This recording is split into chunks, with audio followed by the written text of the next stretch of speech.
sebuah kisah yang tak sama pada sebuah cerita dongeng penghantar tidur.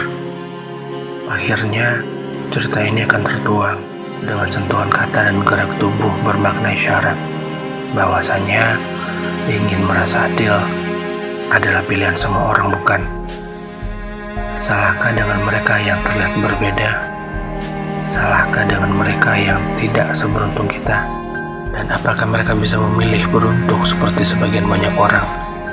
Tentu tidak, bukan? Bullying. Hentikan kata ini. Hentikan arogansi ini. Mereka punya hak yang sama ingin memiliki. Sama seperti kita. Merendah hatilah. Senyum ini milik kita bersama.